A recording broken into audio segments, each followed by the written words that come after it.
السلام علیکم، high views, کیسے ہیں آپ؟ امید ہے سب خیریت سے ہوں گے۔ سب سے پہلے ہم آپ صلی اللہ علیہ وآلہ وسلم پر درود شریف بھیجتے ہیں۔ آپ بھی آپ صلی اللہ علیہ وآلہ وسلم پر درود بھیجیں۔ آج میں پھر آپ کی خدمت میں حاضر ہوئی ہوں نیا ٹاپک لے کے۔ میرا آج کا عنوان ہے بلڈ دینے سے انسانی جسم میں نقصان ہوتے ہیں یا فائدے ہوتے ہیں۔ اس کے متعلق چند باتیں کریں گے جس سے آپ سب کو بھی علم ہوگا کہ بلڈ دینے سے کیا کیا نقصان ہوتے ہیں اور کیا فائدے ہوتے ہیں۔ سب سے پہلی بات تو یہ ہے کہ انسان جب کسی بھی انسان کو بلڈ دیتا ہے تو اس کا کوئی بھی نقصان نہیں ہوتا، کوئی سائیڈ ایفیکٹ نہیں۔ یہ سب سنی سنائی باتیں ہوتی ہیں کہ فلاں نے فلاں کو بلڈ دیا تو وہ موٹا ہو گیا، فلاں نے فلاں کو بلڈ دیا تو وہ پتلا ہو گیا، اس کو بیماریاں لگ گئیں۔ یہ ساری باتیں جو ہوتی ہیں یہ صرف باتیں ہی ہیں۔ میڈیکل میں دیکھا جائے تو ان بلڈ دینے سے کوئی بھی نقصان نہیں ہوتا۔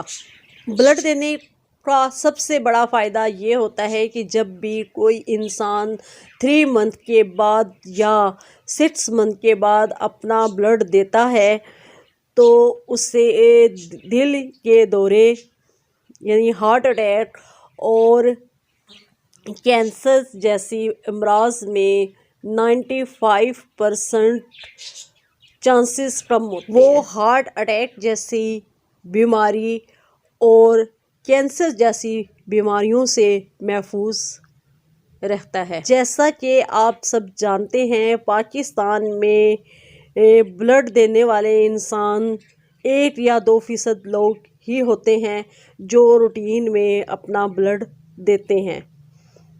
چند ایک افراد ایسے ہوتے ہیں جو ایمرجنسی کی صورت میں بلڈ دیتے ہیں۔ جب ہم کسی بھی انسان کو بلڈ دیتے ہیں تو بلڈ دینے کے بعد ہمارا بلڈ تقریباً 56 دنوں میں دوبارہ سے ہمارے جسم کے مکمل خلیات بنا کر تازہ خون رگوں میں دوڑنے لگتا ہے۔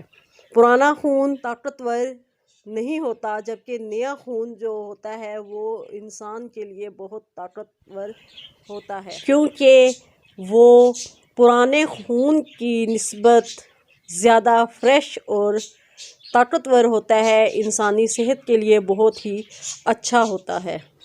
بلڈ دینے کا سب سے بڑا فائدہ یہ بھی ہوتا ہے کہ بلڈ دینا ایک صدقہ جاریہ ہے اور صدقہ جاریہ کا ثواب نسل در نسل انسان کو ملتا رہتا ہے، اور جو انسان کسی دوسری کی جان بچانے کے لیے بلڈ دیتے ہیں ان کو اس کا ثواب روز قیامت تک ملتا رہے گا اور اس کی بخشش کا ذریعہ بھی بنے گا۔ اور اس کا دوسرا فائدہ یہ بھی ہوتا ہے کہ بلڈ میں آئرن کو مقدار بیلنس میں رکھنا، اور سب سے بڑا فائدہ صحت مند اور فریش زندگی گزارنا۔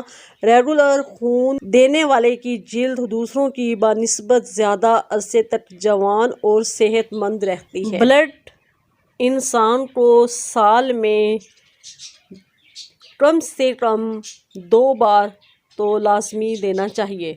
17 سال سے لے کر 50 سال کے درمیان کی عمر کے لوگ اور جن کا وزن 50 کلو سے زیادہ ہو سال میں کم از کم 2 بار بآسانی سے وہ بلڈ دے سکتا ہے، جبکہ ایک بار خون دینے کے بعد تقریباً 3 ماہ کے بعد بھی وہ بلڈ دے سکتا ہے۔ خون کی زندگی 120 دن کی ہے، یعنی کہ 120 دن میں ہمارے خون کے خلیہ مردہ ہو کر پیشاب کے راستے نکل جاتے ہیں اور نئے وجود میں آ جاتے ہیں۔ ہمارے معاشرے میں لوگ خون دینے سے بہت گھبراتے ہیں۔ ایسا کیوں ہے؟ کیا وجہ ہے کہ لوگ بلڈ دینے سے گھبرا رہے ہوتے ہیں؟ میں نے ایسے لوگ بھی دیکھے ہیں جن کے سامنے ان کا اپنا عزیز بلڈ کے لیے زندگی اور موت سے لڑ رہا ہوتا ہے اور وہ جو ہے بلڈ دینے سے انکار کر دیتے ہیں، کیونکہ ہم ایک ایسی سوسائٹی میں سانس لے رہے ہیں جہاں یہ بات پھیلی ہوئی ہے کہ خون دینے سے انسان کمزور ہو جاتا ہے، خون دوبارہ نہیں بنتا، وغیرہ وغیرہ باتیں جو ہوتی ہیں وہاں پہ ہمارے معاشرے میں کی جاتی ہیں، لہٰذا ہمارے مریض تڑپتے سسکتے بستروں پر خون کی کمی کی وجہ سے جان دے دیتے ہیں۔ میرا اس ٹاپک پہ ویڈیو بنانے کا مقصد یہ ہے کہ خون کا عطیہ دیں، زندگیاں بچائیں، کیونکہ خون دینا انسان کے لیے بھی بہت ضروری ہوتا ہے، اور جس کو دیا جاتا ہے اس کی بھی زندگی بچ سکتی ہے۔ جیسا کہ آپ نے میری ویڈیو میں یہ بات سنی کہ بلڈ دینے کے کیا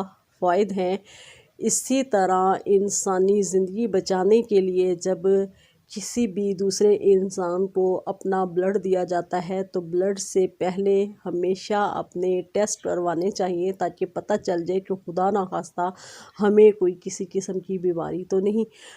اگر خدا نخواستہ کوئی بیماری ہوتی ہے تو اس صورت میں جسے بلڈ دیا جاتا ہے اس کے لیے بھی نقصان دہ ثابت ہوتا ہے، اور جس نے بلڈ دیا ہوتا ہے اس کے لیے بھی نقصان دہ ثابت ہوتا ہے۔ اس لیے بلڈ دینے سے پہلے اپنے تمام ٹیسٹ جو ہے لازمی کروائیں، جس سے یہ جان سکیں کہ آپ کی باڈی میں فریش خون ہے، کوئی بیماری تو نہیں ہے۔